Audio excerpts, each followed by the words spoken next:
Hello, hello, hello there. Welcome to the Blue Lotus Awakening channel. I am your girl, Nail XJW. How are you doing today? It is October the 30th, 2024. We are coming up on November's Eve, Samhain, Halloween for some of you, Samhain for those like me. I hope that you're having a a great day. It is a beautiful day. Now, first of all, I want to start off by apologizing and letting you know that videos or podcasts for the Blue Lotus Awakening channel will upload on Tuesdays and Thursdays, but I am a day late, unfortunately, but I apologize. I had some things to do. However, I did not forget about you. This video, the title of it is called Why Jehovah's Witnesses Are Dangerous for Women. Now, you might ask this question, Nail, what do you mean Jehovah's Witnesses are dangerous for women? Remember the videos that I did about a month ago about why it's dangerous for African Americans and people of the African diaspora to be a part of the Jehovah's Witness organization? If you recall that video, I laid out some points as to why Jehovah's Witnesses, the organization, is not exactly for people of color. Now, today, when I say that Jehovah's Witnesses are an organization that's dangerous for women, how do I mean this? And why do I say this? Well, I have been involved, or I was raised as one of Jehovah's Witnesses from the age of 6 weeks old. I am 56 years of age. And my grandmother likes to tell the story of how she took me to my first Kingdom Hall meeting at 6 weeks old. So, and that was in 1967. So from 1967 to 2014 or 2015, I have been involved in the Jehovah's Witness organization. And I grew up in it as a young girl, and then as a teenager, as a young adult, as a full-grown adult, and then into my middle age. And the stories I could tell you about how women are treated in their local congregations of Jehovah's Witnesses will kind of flip your wig or make you angry, or hopefully give you pause. Because the reason why Jehovah's Witnesses are dangerous, a dangerous cult that women should avoid, is because when you join, immediately you are relegated to third-class citizenry within the organization. Now, Jehovah's Witnesses like to do this hierarchy thing of authority, and they base it on the Bible. They say that, now this is how the hierarchy goes. They say it is Jehovah, Jesus Christ. Well, let me see. Jehovah God, Jesus Christ, the angels, the governing body, the district overseers, the circuit overseers, your local elders, and then ministerial servants. And then your laymen, everyday men. Now, everyone listed in that group is a man. Jehovah God is a man, or, it has been gendered as a male. Jesus Christ has been gendered as a male. The angels are all males. The governing body, when you see, I should say, did I just say the angels? Yes, the angels, when you see them in any publications of Jehovah's Witnesses, they're all men. I don't see a woman in there, okay? The governing body is made up of all men. All right. Your local district and circuit overseer are all men. Your elders are all men. The ministerial servants are all men. And then everybody else, men. Even the most idiotic man or dumbest man in your congregation is over you, is ahead of you, my sister. Yes. And as a woman coming up in the organization, as a girl, as a female coming up in the organization, I noticed that. I noticed how the most dumbest boy in the congregation, he had more privileges than me. Okay. He couldn't read or read well, but he was allowed to give prayers. He was allowed to carry the mic. He was allowed to give talks at the podium. Okay. And as far as privileges are concerned, boys, even the most dumbest of the boys, were allowed to carry mics, be an attendant, or show people to their seats. Men have so many privileges in the organization. And the thing is that women are very capable of doing or handling certain responsibilities in the congregation. However, women are taught to, number one, to be silent, to be submissive to headship or headship authority, and to have a full share in the evangelizing work. Okay. And the reason that the bulk of the preaching work is on the heads of women is because men are supposedly working and supporting the family. So women, okay, were relegated to doing the heavy lifting. And what's the heavy lifting? Bringing in more converts, converting the neighborhood. And that's a large responsibility and a huge job and a huge sacrifice. But this is what women are taught. When you are young, you are given the idea already laid out that when you graduate from high school, there will be no college. There will be no seeking of an advanced degree or a higher education. None of that is going to happen for you. When you graduate from high school, you're going to graduate into the full-time ministry work. And then you're going to get yourself a little penny ante job that's going to help you be able to buy lunch, breakfast, or coffee. That's it. And then your job is, while you're a full-time minister or regular pioneer or regular auxiliary pioneer, then your next goal is to find yourself a husband. Now, it can't be any old body in the congregation. It has to be a ministerial servant, because you want to be upward bound. You want to be mobile. Okay, so you don't want to marry somebody that's not going anywhere spiritually. You have to marry someone that's going somewhere, because if you don't, then your status in the congregation, it's not good. Okay, and you won't be chosen or picked or invited to all the popular events that happens at the Kingdom Hall and other people's homes. So that's why you have to choose the right husband, or I shouldn't say choose the right husband, but make sure the husband that you are choosing is a ministerial servant with a bullet beside his name. That means he is on the rise. Now, why is that important for a woman who is in one of Jehovah's Witnesses?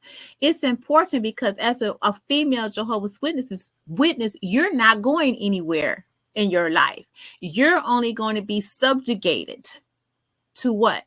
To studying, having Bible studies with people in the neighborhood that you want to convert, raising children, and basically being at the beck and call of your husband. So you have no status in the organization. Now, however, if you marry someone who is a ministerial servant with potential, then you automatically have status. See, you're with a ministerial servant. He has good responsibilities in the congregation. People are starting to look up with him. And if he has a bullet by his name, in the next 5 years, he'll be an elder and you will be an elder's wife, which is going to be of the highest station that you will ever accomplish in the local congregation, unless your husband decides that he wants to go for the goal and become a circuit overseer, which leads to eventually becoming a district overseer. However, if your future husband wants to be a circuit overseer, then that means that you as a wife are going to have to get on that birth control, because you cannot have a family, no children, if you want to seek that type of station, circuit overseer, district overseer, no children. So you're going to have to get on that birth control. And see, that is how, when I was raised, how I was raised as one of Jehovah's Witnesses as a young woman, that is what I was taught. I need to graduate from high school, forget college, forget my dreams, become a full-time pioneer, and then find me a ministerial servant husband.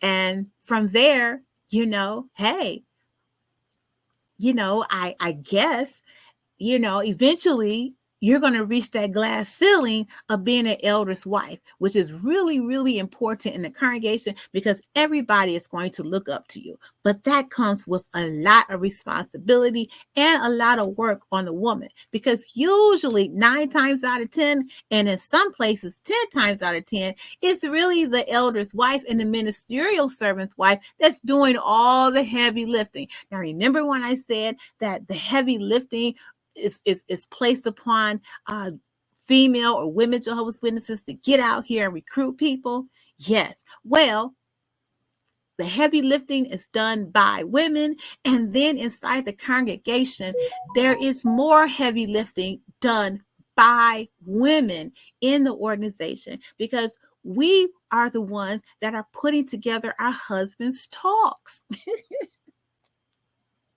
We're the ones that's putting together our husbands' talks or Bible lectures. So when you see a brother on the stage at your local Kingdom Hall, or a man, and he's giving a half-hour presentation, I guarantee you that his wife prepped him on it. His wife did the editing, she did the research, and she crafted the talk or the lecture together, and then rehearsed the hell out of her husband, so that you see what you see on Sundays or at the midweek meetings.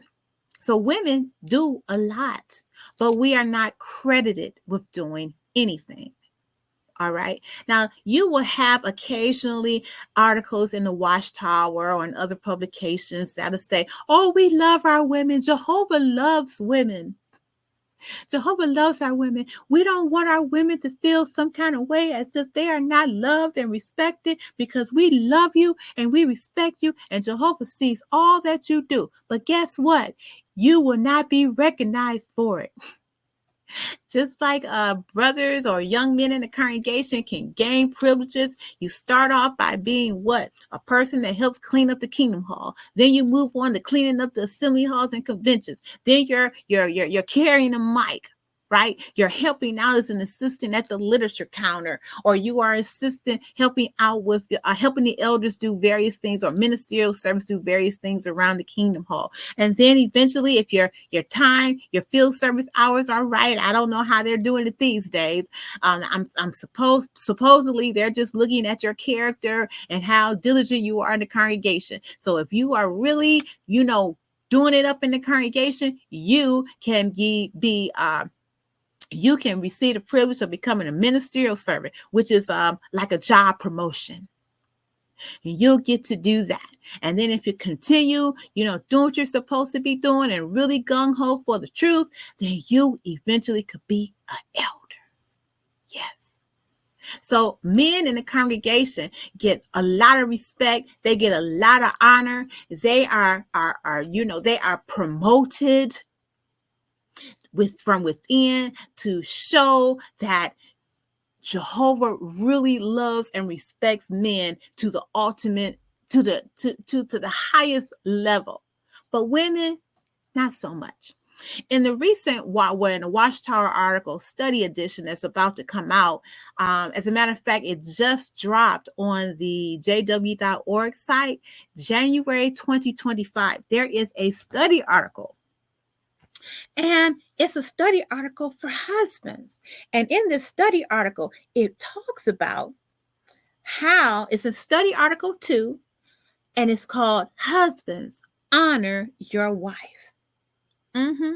And within that study article, it tells husbands or outlines how husbands can support their wives, how they can love on their wives, and how they can do all of these things to be better husbands to their wives. Now, in this article, it talks about, under the subheading, reject conduct that dishonors your wife. Paragraph 6, it has the subheading, being physically abusive, being verbally abusive, viewing pornography, being sexually demeaning. How to when it goes into these different key points, such as being physically abusive, being verbally abusive, being sexually demeaning, it breaks down how husbands are supposed to treat their wives according to what the Bible says. Now, when you drop down into paragraph 10, under the subheading, how to overcome dishonorable conduct, when you get to, let's see, paragraph 14 in particular, let me lay out to you the steps that Jehovah's Witnesses say that men or husbands should take if they find themselves in a situation where they are being an asshole to their wives, okay? Verbally, physically, sexually abusive, okay? Let's read, follow along with me as I read paragraph 14. You tell me what you think about it. It says, and this is from the January 2025 study edition article of Jehovah's Witnesses Watchtower. Now it says, paragraph 14. A husband who physically or verbally abuses his wife needs to take additional steps to repair his relationship with Jehovah and with his wife. What are these steps? First, he recognizes that he has a serious problem. Nothing is hidden from Jehovah's sight. Second, he stops abusing his wife and changes his behavior. Third, he apologizes to his wife and to Jehovah and seeks their forgiveness. He shall also beg Jehovah for both the desire to change and the help to control his thoughts, speech, and actions. Fourth, he acts in harmony with his prayers by learning to hate all forms of violence and abusive speech. Fifth, he seeks immediate help from loving shepherds in the congregation. Sixth, he develops a plan that will help him to avoid all such behavior in the future. A husband who views pornography should follow these same steps. Jehovah will bless his efforts to change his behavior. But it is not enough for a husband to reject dishonorable conduct. He also needs to learn to show honor to his wife. How can he do that? So the question for paragraph 14 is, what steps should an abusive husband take to repair his relationship with Jehovah and with his wife? Now, this paragraph leads into why this podcast is titled, Why Jehovah's Witnesses Are Dangerous for Women. Now, as I have laid out, Jehovah's Witnesses in this particular article, January 2025, study article number 2, found on jw.org, it tells you, it gives the governing body of Jehovah's Witnesses give abusive men, husbands, 6 things that they can do to stop being abusive to their wives. And one of the key things that it says is that the fifth point, he seeks immediate help from loving shepherds in the congregation. What the hell does that mean? And who are these shepherds in the congregation? See, this is the ridiculousness about Jehovah's Witnesses that I talk about a lot. If a man is being verbally, physically, and sexually abusive to his wife, what should be done? What should a woman do? First thing is a woman needs to assess her situation and get help immediately. That help could be calling or coming from the local authorities in her community. That is what a woman should do, and that is what Jehovah's Witnesses do not want a woman to do. Jehovah's Witnesses do not want anyone in their organization to call upon the local authorities or law enforcement for help. Jehovah's Witnesses do not like it when someone within their ranks call law enforcement about someone in the congregation who is essaying them or essay their child. Okay, that's why there are so many lawsuits today and reports of SA in the Jehovah's Witness organization. And when you look at the reports on this, they span decades. And you ask yourself, well, why wasn't the police notified? Why wasn't the local law enforcement authorities in that community notified about this SA incident? The reason is because Jehovah's Witnesses, specifically the elders in the congregation, do not want to alert the local authorities as to these cases or incidents of SA in the congregation of Jehovah's Witnesses. They refuse to do it. They discourage it. Okay, now regardless of what you hear the governing body say, oh, we are against SA. We are against the abuse of children. Jehovah does not like that, and we do not like it either. Regardless of what they say, let me just tell you firsthand, they are not going to shepherds, so-called shepherds. The shepherds are not going to protect the sheep in the congregation, because if they did, they would report these incidents of SA or the abuse of children. They would report that to the local authorities in their community. The same with this article right here. Instead of telling the governing body, instead of telling husbands within the congregation that the verbal, physical, and sexual abuse of not children, of women is abhorrible, it's unconscionable, and that we will report you to the local authorities, Jehovah's Witnesses don't say that. They say that, listen, if you have a problem and you want to get over it and you want to do something about it, come and see us. Now, are the elders in the congregation, are they trained to handle issues such as physical, emotional, and sexual abuse? Are they? No, they're not. Are your local congregation elders trained professional therapists or counselors? No, they are not. Because remember, Jehovah's Witnesses do not believe in higher education. They do not believe in continuing education. So they are not trained to help anyone, any man, deal with his issue of abuse, of being abusive to women.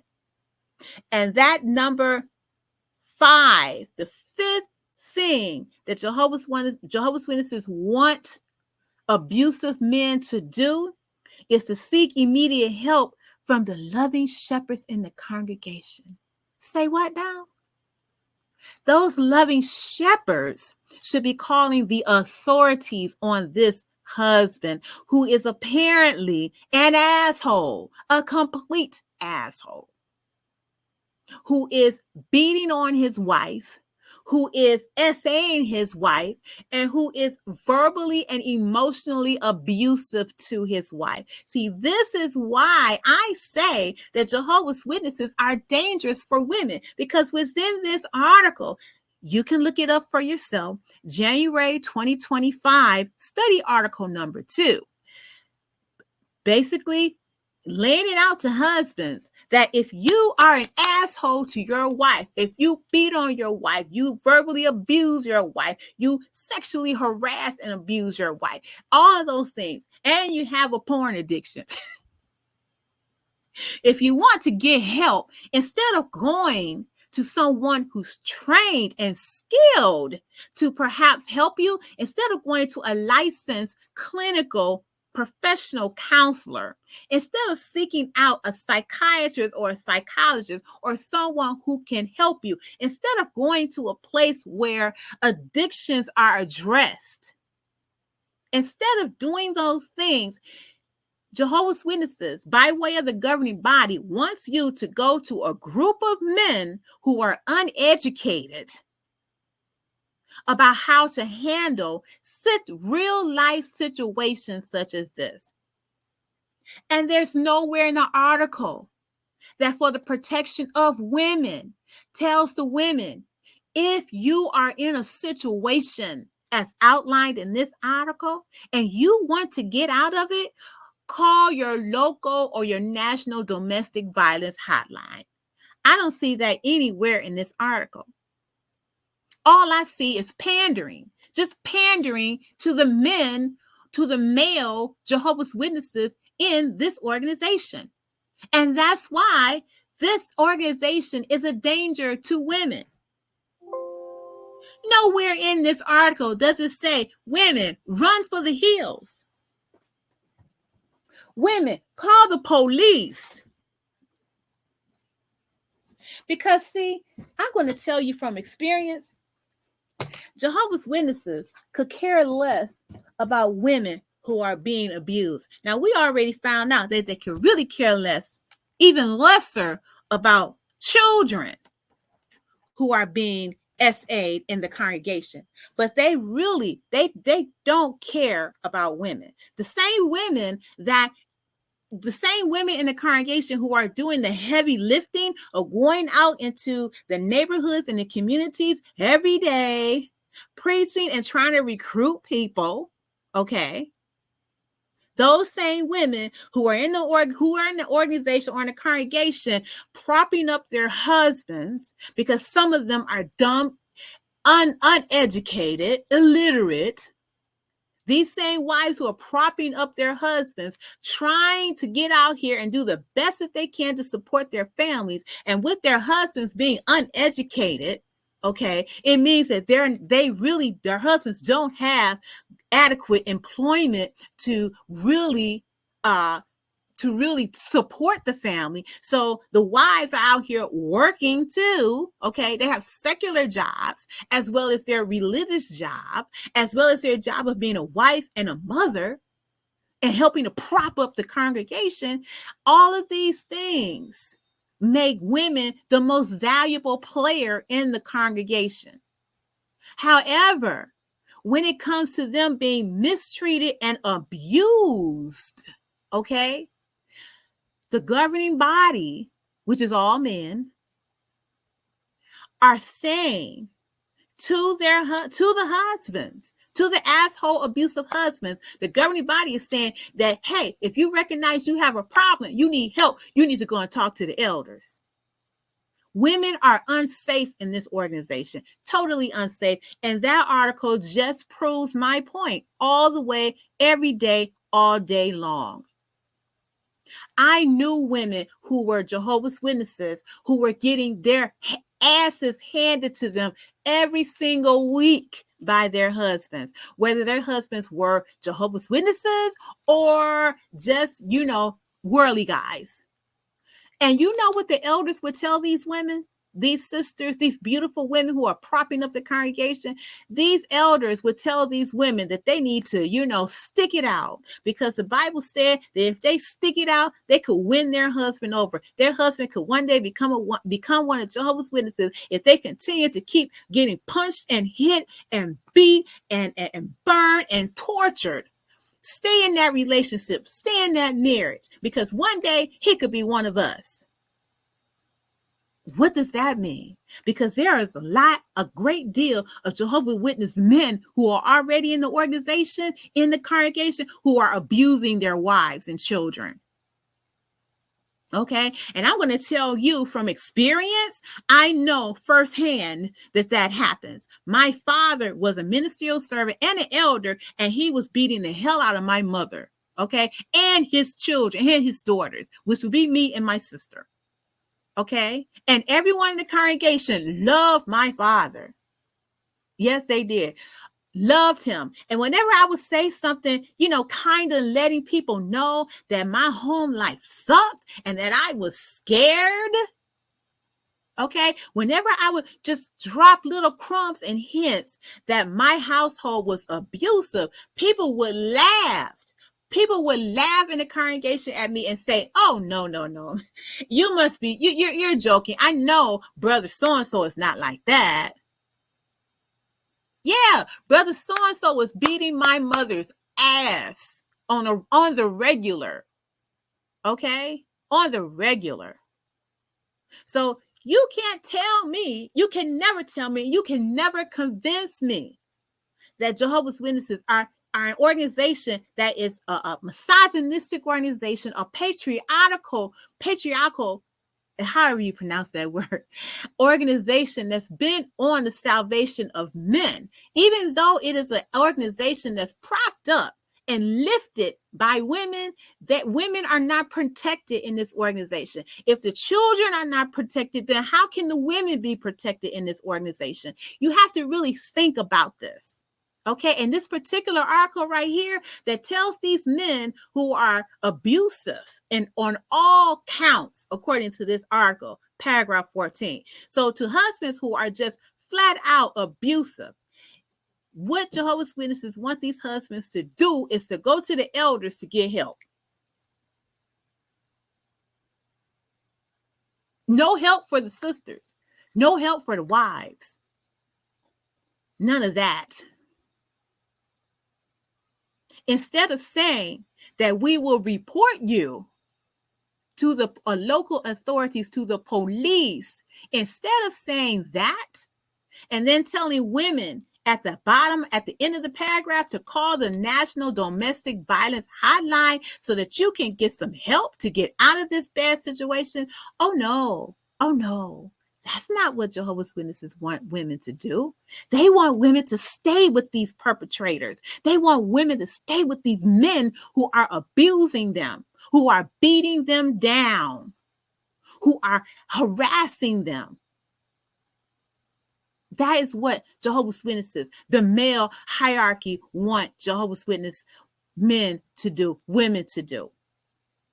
And this is dangerous because these women who stay in these relationships with these men who are abusive, they pass that mentality down to their children, boys and girls. So the boys grew up in a household seeing their mother being subjected and subjugated and beaten into submission, literally and symbolically. They get to see that, and so they replicate this same behavior when they decide to become of age and marry a young sister within the congregation. Then you have a young sister who has grown up witnessing her mother, okay, same situation, her mother being submissive or beaten into submission and subjugated and treated like dirt. Okay, and nobody in the congregation says anything about it. She grows up seeing this behavior from her mother, and she begins to think this is how women are supposed to live. So she meets someone that ends up being like her father, and she gets into a marriage, and then the cycle continues. It rolls on. And then these so-called warped values on marriage become inculcated into their children too, becomes a vicious cycle, and it's never ending. And then when one person say, "I'm not going to take this anymore. I am tired of having my husband's size 10 or size 12 shoe print in my ass. I'm going to do something about it. I'm going to leave him." Then guess what? She gets ostracized from the congregation. Do not debate me on it, because I have seen it. It's happened. It's happened to people I have known and loved. That has happened. I knew someone that found out that her husband was SAing her foster children, and she kicked his natural behind. They were both JW. She beat his natural behind, okay, and then pulled a gun out on him. And do you know that the elders disfellowshipped her? Yes, the elders disfellowshipped her and said she had a bad attitude. Okay, now what did they do to her husband? Oh, they just talked to him. They privately reproved him. Okay, yes, yes. But she got the fellowship. All right, that's somebody that's dear and near to me. That's a true story. Okay, another thing is I have seen witness women who have decided, you know what, I'm tired of having this man kicking on my ass. I can't take it anymore. I'm leaving him. So she'll get all her stuff packed up and her children and be to separate from him. And do you know what the elders will say to her? You need to go back to your husband. You need to go back to your husband. Because you are disrespecting the headship that Jehovah put in place. The Bible says Jehovah hates a divorcing, and that goes for separation too. So you need to go back home to your husband. And when she decided that she was not going to do that, and she was going to remain separated from him, then they ostracized her. Then people stopped talking to her. They start marking her. Okay. I know they say we don't do that anymore, but let me tell you, they started marking her. So that meant that nobody was talking to her when she came to the meetings, and eventually she stopped coming. She stopped going. That's a personal story too. Her husband, this person that I'm talking about right now, I love this person very much. She has since passed away. Okay. But I'm going to be honest with you. That was my mother-in-law. My father-in-law they were Jehovah's Witnesses. He actually had beat her. One instant, he had beat her so bad. And then he had the audacity to throw her down a flight of stairs. And so when she decided in the hospital room that she wasn't going to take no more of this bullshit, she decided she was going to leave him. And so while she was in the hospital room, her brothers and sisters went over to her house while her husband was at work. And they got all their stuff. They packed up everything, packed up the kids' stuff, her stuff. And while she was in the hospital room, moved her out. And when she went to the elders and she told them, hey, I'm separated from my husband. I'm separated from him. And this is why, but you already knew that. You already know why, because we've talked before about my husband putting his hands on me and beating the crap out of me. But you know that, but this is what I'm going to do. I'm filing for divorce. The elders told her that you are making a mistake. Jehovah doesn't like a divorcing. And those kids need their father. And you need to make up with your husband and go back home. And when she told them she was not going to do that, they told her they were going to publicly reprove her. And that's exactly what they did. And when they did that to my mother-in-law said that was the last time she stepped foot into a Kingdom Hall. And she stayed gone from Jehovah's Witnesses for about 25 years. She came back to being one of Jehovah's Witnesses later on in her life. But she was gone for 25 years. So just think about that. Think about it. I knew a sister in our congregation when I was a young person. Her husband, she lived upstairs. She rented the upstairs flat that my aunt owned.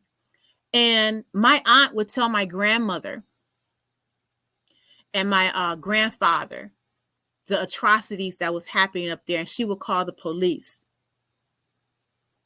because the sister's husband was beating her so bad.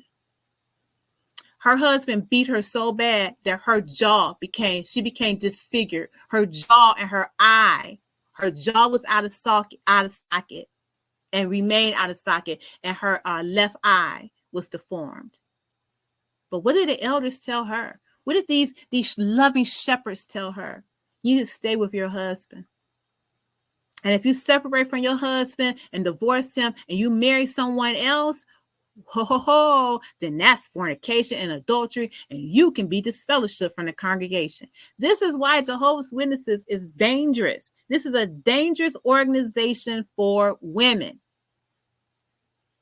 And just that particular article in the January 2025 study edition of the Watchtower, study article 2, paragraph 14, just that paragraph alone should inform women that this organization does not have your best interest at heart at all. Why would you suggest that an extremely violent man seek help from a group of men who are not trained to even attempt to offer help? The only thing that these loving shepherds should do or can do, all right, is to turn this man, this idiot, this monster over to the local authorities and let the local authorities figure all that other stuff out, and then get help for the women and the children. That's how all of this should go down. That's why Jehovah's Witnesses have a problem right now with all of the SA cases going on against children. That's why. Because Jehovah's Witnesses they're not inspired by God. Not at all. Because if they were, what they just said in that paragraph would not have occurred.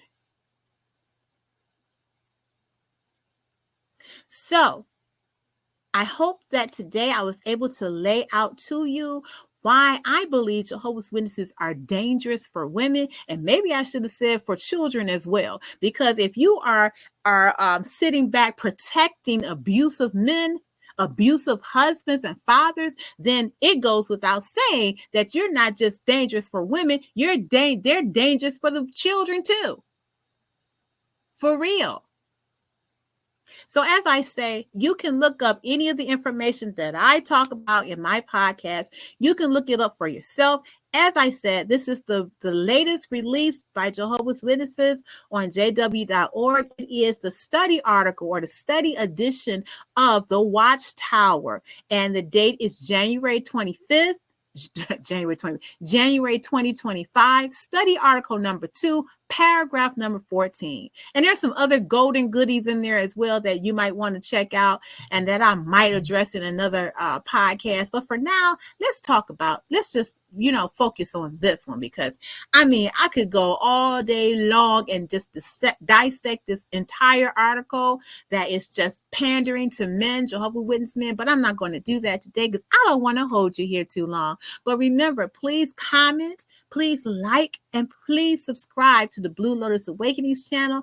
We're coming up on November, and I'm doing a 500 subscriber drive for the month of November. We're trying to get our numbers up to 1,000 subscribers in November. So let's do this, and let's do this together. If you enjoyed the content, if there's something that you would like for me to address in my future podcast, please drop down in the comment section and let me know. And don't forget to click on that thumbs up button. This is your girl, Nell XJW, and I will see you next time here on the Blue Lotus Awakening channel.